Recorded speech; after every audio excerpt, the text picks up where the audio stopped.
Oh, here we go. Yeah, yeah. Oh, B-Rock. You are my fire, the one desire. Believe when I say that I want it that way. But we are two worlds apart. I can't reach to your heart.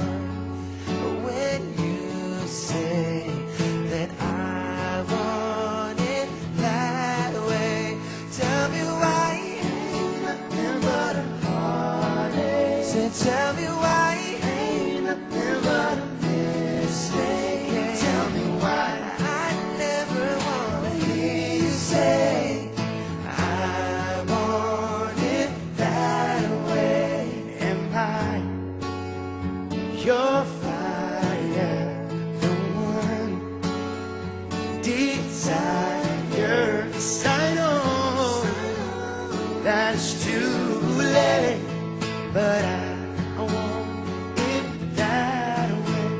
Tell me why ain't nothing but a heart. Tell me why ain't nothing but a mistake. Tell me why I never wanna hear you say, 'cause I want it that way. Now I can see that we're falling apart from the way that it used to be. Yeah, no matter the distance, I want you to know that deep down inside of me, you are my fire, the one desire. You are. You are. I don't wanna hear you say nothing but a heartache. Ain't nothing but a mistake. I never wanna hear you say, oh yeah, I want it that way. Tell me why ain't nothing but a heartache. Tell me why ain't nothing but a mistake. Tell me why I never wanna hear when you say I want it that way. 'Cause I want it that way. They are one of the biggest acts in pop music history. They've sold over 76 million records and have had more top 10 hits here and around the world than you can even count. And this morning we are so pleased to be spending the next hour with Backstreet Boys, starting right now on Private Sessions.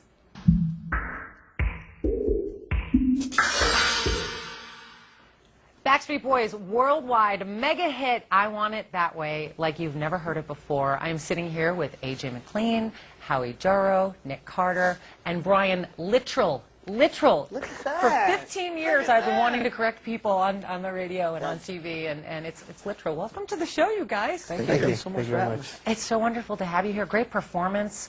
I got to tell you, when you strip it all down like that, it's like a new... It's even more intimate and new and refreshing. It's really cool to hear your music kind of stripped down. What made you decide to do acoustic for the show today? Done it before. Yeah, we've been recently actually on a little semi-tour. We just did a West Coast performance in Napa Valley and just a couple days ago in New York. We did a little, what we call it's like Backstreet Boys kind of unplugged acoustic set. And we just wanted to do a little something for our fans. It's like a little bit more private, intimate, you know. And it really actually shows the vocal ability that we've been blessed with, you know, and all the harmonies, because a lot of times people say that, you know, with all the music going on, sometimes they really can't hear all the harmonies. And this way, with just an acoustic guitar, they actually really get to see our talent that we have. Yes, we do, and I'm so excited that we're going to hear more acoustic songs from the Backstreet Boys, including a couple of new ones off of their most recent release, This Is Us. I want to talk to you guys about that album. It's your most recent release, and I read somewhere, I think it was Howie and AJ, or Howie and Brian, I believe, that where you said that musically on this new album, you wanted to kind of reach back into what made the Backstreet Boys who you are, and you made a conscious effort to find yourselves again. How so? You know, I think there was a time where the Backstreet Boys were almost too big.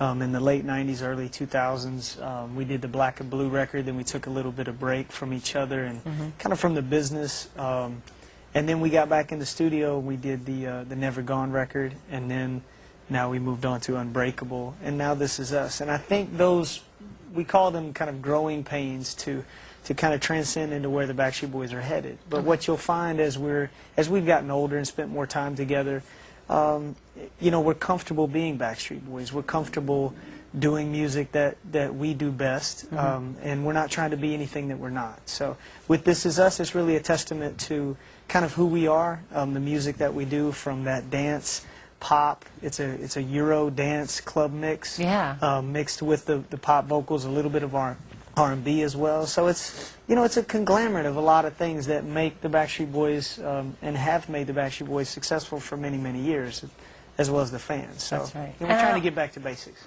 I love it, and I bet the fans love it too. Especially now, would you agree that type of Euro dance pop mix is really kind of coming back in again to the forefront? Yeah, we worked with Red One on this record, who did a lot of stuff for Lady Gaga. Yeah. And he's from Sweden. And actually, the Backstreet Boys worked with artists on this album as well, like in the past, and when we first started, like Max Martin and Payne also wrote, you know, so it was all about just finding music that, you know, because we're fans of our music as well. We're fans of the music on the radio, you know, and we wanted to create music that we could listen to, and we could also, we could also take to the stage, and that was also entertaining as well. You know what I mean? Because I mean, we're not that old yet, and you know, we're, course you know, not. we dance, and you know, obviously you'll see that later. Yo, behind the scenes, they taught me one of their signature moves, but we'll show that to you online. Kevin Richardson, of course, he left a few years back, Brian's cousin. What's been the biggest adjustment for you recording and performing without him, without Kevin? I think just, you know, when we first got back in the studio to make the Unbreakable CD, it was a little weird, you know. Is he late? No, he's just not going to come, you know. He's gone. But I think, you know, it took us a little bit to kind of dust the cobwebs off and go in there and just do it as four. But this is the new face for the Backstreet Boys now, and the door's always open if he wants to come back. We've seen him quite a few times since he's been gone. We saw him once in Tokyo, saw him again recently when we were doing promotion for their brand new single, Bigger. And, I mean, you know, it's live on stage. It's become more sort of like a blocking issue, obviously. I bet. You know, some of the old choreography, you know, was set up for one guy to go sing lead while four guys keep dancing. Now, we all kind of continuously dance while we're singing and just kind of keep it a lot more, you know, unified, so to speak. Right. And a bunch of us, mainly Howie, covers all of his vocal parts now that he used to sing. I got both of the guy to do it. I was going to say, now you're working twice as hard. For the same prey. No, but you guys all seem very supportive of each other, and I'm sure you know, being in the business as long as you have, that's a very rare thing. I think we know each other better today than we ever have in the past. You actually became friends. Our influences, it's funny, you know, we're groups such as Shy. As a group, we're Shy, Jodeci, groups like Boyz II Men, groups that could actually sing, you know, they actually sang, you know, a cappella. If you listen to Shy's album, you know, one of the songs we always sang was If I Ever Fall in Love. And that would be the song that actually got our record deal for us, you know, because we went into Jive Records, you know, and sang that. And they were like, wow, this isn't just, you know, bands that we've heard in the past or groups that we've heard in the past, you know, and that's why we could sit there and play guitar. And, well, I'm gonna interrupt because we got to take a break, but you just touched on where it all started for you, and we're gonna find all that out when we come back. We're going to find out how Nick and Howie and Brian and AJ all came together and became the Backstreet Boys. You don't want to go anywhere. We've got a lot more music and a lot more with the Backstreet Boys when we come back right after this.